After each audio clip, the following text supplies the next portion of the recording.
What it do, bruh? Talk of the town, Nintendo, Doc Trey, still holding it down, still make the best games, and you know this, bro. It's the truth. If you don't like it, you can have that seatbelt. So as you guys know, I was looking for a new TV for quite a while. Well, at least if you follow me on Twitter. And there was a few TVs that I had in mind that I was looking at, that I was researching, and I researched other TVs also, but there was a small handful of ones that I was seriously considering, those being the at the time unreleased SONY X900h, the LG C9, the LG B9, and also the LG C10, aka the CX. And I ended up going with the Sony when all was said and done. And in this video, I'm going to explain to you just why I ended up coming to that decision. Now, before, there was nothing known about this Sony TV other than a rumor that it may have HDMI 2.1 support. And that's pretty much all that we knew about the TV. And we were waiting to see if there was going to be any more information about the TV. Meanwhile, the C9 had kind of shot to the front of my list, due in part to everybody's talking about how incredible the TV was, and even Digital Foundry put out a video and they named that as their top recommendation for gamers for a TV. And I was pretty convinced at that point, so much so that I went to Best Buy site to try to pick up the TV in the 55-inch, and it was gone. It was there a couple days before that video, but after that video, it was freaking gone. But I was like, you know what? That's the one that I want, so I'll just wait for them to get more in. I waited a couple days, no more. Few more days, no more. A week, no more. And it wasn't there. The only thing that they had the B9, which people recommend. They said it's pretty much almost as good, and it's also cheaper. But I didn't want the B9. I wanted the C9, right? So I waited. I tried to wait more to see if it was going to come in, and it didn't. It was sold out. No C9s within 250 miles of me, according to Best Buy anyway. So then I was like, well, you know what? Let's look into maybe the C10.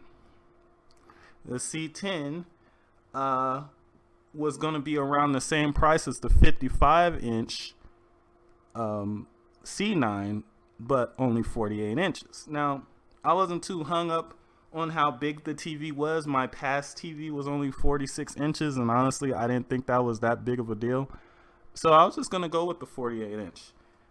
Until I saw that the CX wasn't exactly an upgrade in all areas of the C9. They took out DTS support.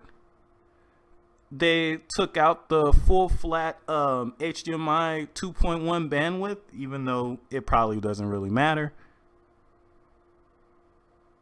And also, a lot of the panels have seemed to have problems with Black Crush. So I was like, damn, I don't know if I want this TV anymore. Add to the fact that the reason I was going to get it, and get it from Best Buy specifically, is because Best Buy seemed to be the only retailer that would cover screen burn-in on these OLED TVs. Now, that was a main issue that I was worried about. Burn-in in these freaking TVs. Now, I see a bunch of people that they own them, and my uncle owns one also. He hasn't had any problems with burn-in that he knows of yet. But the fact that they have to put in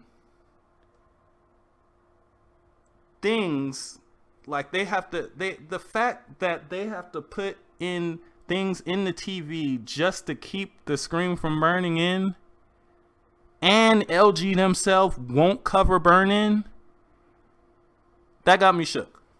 I ain't gonna lie, that got me shook. There was no way that I was gonna buy that TV without a warranty, right? And then the Best Buy warranty for 5 years for that TV was like an additional $350. So you already got the TV that's $1,500, and then add a $350 on top of that, and then maybe still have to baby the TV? Nah, bro. I'm sorry. I can't do it. I'm not gonna pay that much for a TV and then stress about it afterwards. That's not gonna happen. I'm not gonna do that. So I just happened to see that the Sony X900h, which has no reviews at the time, came in stock. And then I looked at reviews of the Sony X950h, which was supposed to be very similar to this TV, and the impressions for it were very good. The only real negatives to this TV were that it didn't have HDMI 2.1, which the Sony X900h will. So I bought it.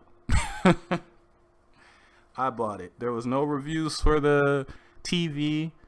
Actually, I think I was one of the first people to even have this TV, because I've had it almost a month now.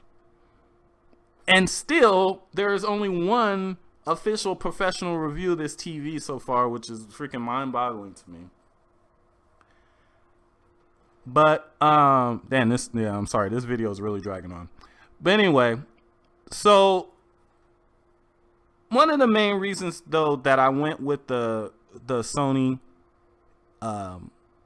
over the other TVs, besides even the burn-in risk, is I'm noticing that not all TVs are perfect. No matter how good the TV is, there's always one or a couple setbacks of the TV. No TV is perfect, no matter how much you're paying for the TV. And pretty much when it comes down to it, is that you pick the TV that has the benefits that you want and the downgrades or the downsides that you can live with. That's pretty much what it comes down to. Now, I'm noticing also, when I was looking at all these reviews and the comparisons and all this stuff, I'm noticing that it seems that LG and Samsung are kind of competing for who can have the brightest picture versus the perfect blacks, the deepest blacks, and the brightest picture. But getting lost in the shuffle is the color accuracy. Now, it looks like that's the position that Sony seems to be taking. They're not going for the brightest picture. The blacks on their picture is very inky black, but it's not perfect black like the OLEDs, even though they actually have an OLED that does have perfect blacks, but their OLEDs are like $3,000 freaking dollars. It looks like Sony is going for the more natural, more accurate colors, while LG and Samsung are going for what gives you the most pop, what gets you the most attention. That's all good and well, but when it comes down to it, I want the picture to be accurate. I don't want to lose fine detail and have colors be all off just to get attention and have the colors pop. And I'm noticing when I'm looking at a lot of these comparisons, that's what's happening. You're seeing black crush, you're seeing inaccurate colors, and I don't like that at all. I'd rather be accurate than flashy. And that seems to be what Sony's model seems to be with these TVs. Now, regarding the HDMI 2.1 support, the TV doesn't currently have the ports unlocked, so to speak, for the TV yet. But when the firmware update comes, 2 of the ports will have their HDMI 2.1 unlocked. It's going to be HDMI 3 and HDMI 4. So you'll have 2 HDMI 2.1 ports. Now, that isn't as much as the LG C9, which has all 4 other HDMI ports be 2.1 compliant. So, I mean, that's a lot more convenient, honestly. And that's another reason why I was looking at the C9. Like, if all 4 HDMI 2.1 compliant, you're not going to have to switch any like cables around when you want to take advantage of those features. You have 4 of them already. Now, with you only having 2 on the Sony, you may have to do that if you own more than one console that does HDMI 2.1. But again, on the other end, even the highest end Samsung TV only has 1. So, I mean, that's better than nothing. Okay. All in all, this TV, the scaling of lower quality content all the way up to the high quality 4K Dolby Vision HDR, it looks great. It looks really good. Like, I've played Switch games on here that look great. Played Last of Us on here. Watch cable, Netflix, Disney Plus. Disney Plus in particular looks really good on here. Disney Plus with Dolby Vision looks really good on here. Now, another good reason to have this TV, I was talking about, how the colors were accurate. Not only is this TV accurate, it's like supposedly probably the most accurate TV out of the box, like that's come out in a long time. What that means is you won't have to play with the settings as much, and you don't technically need a professional calibration. Now, what's tricky with a lot of these TVs and these TV reviews is they'll tell you after the calibration it looks incredible. But they're not talking about me and you messing with the settings. They're talking about a professional calibration from a professional calibrator using a professional calibration tool. And that stuff is going to run you a couple $100. So this TV being this accurate out of the box and not needing a professional calibration is going to save you some money. Just right there. Because let's be honest, most of you guys aren't going to get no professional freaking calibration. Most of y'all don't even touch your settings on your TV, which is wrong.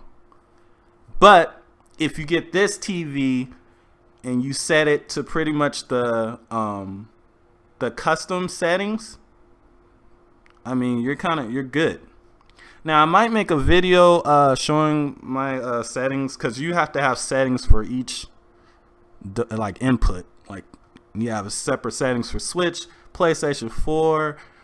There's even separate settings just for Dolby Vision. So it's a lot. So I might make a video showing my settings so you guys get an idea. But all in all, this is a great TV. Great TV. I highly recommend it. It gets it's not the brightest TV in the world, but honestly, it gets bright enough in HDR that I had to squint when they show some bright highlights. Like, it gets bright enough, plenty bright enough to both take advantage of HDR and also bright enough to being watched in a bright room setting, which is another reason why I went with the TV over the OLED, because OLEDs really shine in a pitch black dark environment. Watching during the day, not as much. They get bright enough, but they have things in there, like I told you, to keep the burn-in from coming, like the auto brightness limiter, and that will constantly dim the picture so that the TV doesn't get burn-in. So what that means is that the TV will be constantly adjusting the brightness of the picture, and that's honestly, that's kind of probably distracting, and that would bug the hell out of me. So that's one of the other reasons why I didn't get one. But yeah, it's a great TV. You guys should check it out. I know there's only one review of it so far, but trust me, the TV is freaking great. Let me know what you guys think in the comments section. Oh, and by the way, I got the 55-inch.